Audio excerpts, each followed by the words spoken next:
आज हम पढ़ लेते हैं इसमें इक्वेशन ऑफ काइनेमेटिक्स को फॉलो कर देते हैं। ठीक है, तो ये क्या होती है देखते हैं।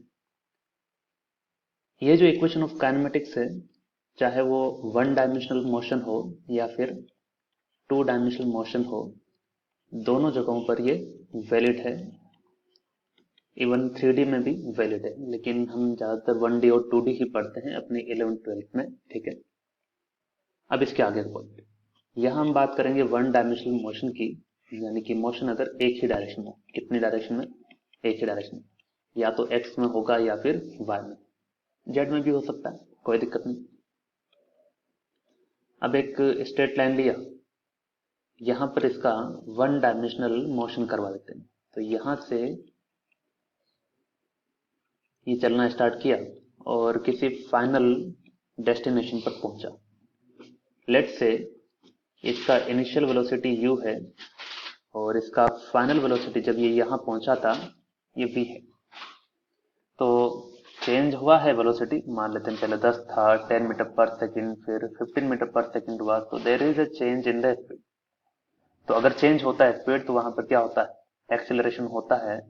और मान लेते हैं एक्सेलरेशन कितना है? a है, और यहां से यहां तक जाने में टाइम भी लगेगा, तो लेट्स से t टाइम लग गया। तो पहला फर्स्ट पॉइंट क्या है कि अगर कहा जाए एक्सेलरेशन फाइंड करो, तो acceleration is what? Change in velocity upon time. Change in velocity upon time. तो चेंज इन वेलोसिटी कितना हुआ? Final minus initial upon time T. सही है, टी को मल्टीप्लाई करो इधर, a इंटू टी बराबर v माइनस यू हो गया। अभी और आगे बढ़ते हैं, a इंटू टी बराबर v माइनस यू, तो v बराबर क्या आ गया? u plus A T. ये हो गया अपना पहला kinematic equation. This one is known as first equation of kinematics. ठीक है, इसी तरह से दो इक्वेशन और होती है, टोटल 3 काइनेमेटिक इक्वेशन होती है। उन तीनों को मैं लिखता हूं और ये अप्लाई कैसे करना है वो भी हम सीखेंगे सवालों में। जैसे पहला इक्वेशन होता है v बराबर u प्लस ए टी। ये कब था? जब ये स्ट्रेट लाइन मोशन हुआ था यहां से यहां तक में, जिसमें मेरी इनिशियल वेलोसिटी u थी, फाइनल वेलोसिटी v थी, एक्सेलरेशन a, टाइम कितना लग गया t। साथ ही साथ ये भी मान लिया यहां से यहां तक चलने में कितना डिस्प्लेसमेंट हुआ? s। ठीक है, तो दूसरा इक्वेशन अपने पास आता है, that is given as s equal to ut plus half at square। ये second, this one is known as second equation of kinematics. चलेगा, थर्ड इक्वेशन देखते हैं।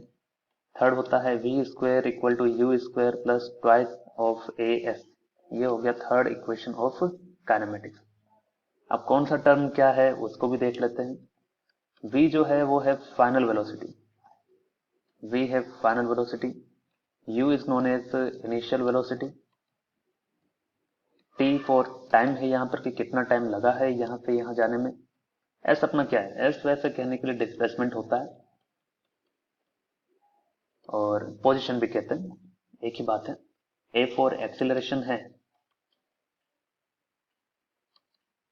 यहां तक ठीक।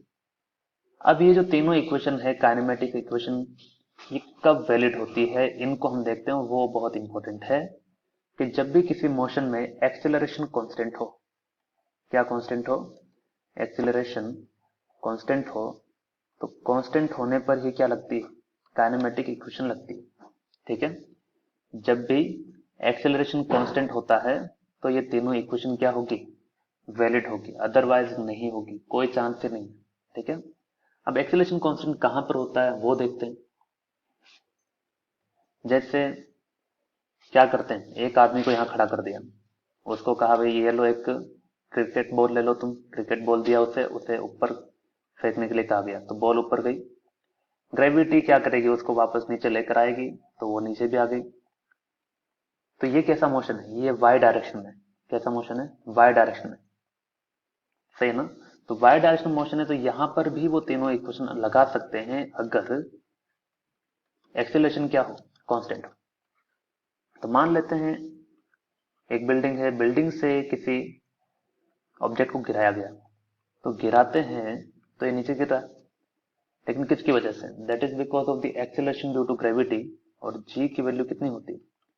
9.8 मीटर पर सेकंड स्क्वायर। तो यहाँ पर देखो 9.8 जो है वो कांस्टेंट है, और अगर ये कांस्टेंट है तो हम क्या कर सकते हैं, हम ये कर सकते हैं कि इस जो काइनेमेटिक इक्वेशन है वो अप्लाई कर सकते हैं, क्योंकि एक्सेलरेशन क्या है, कांस्टेंट है।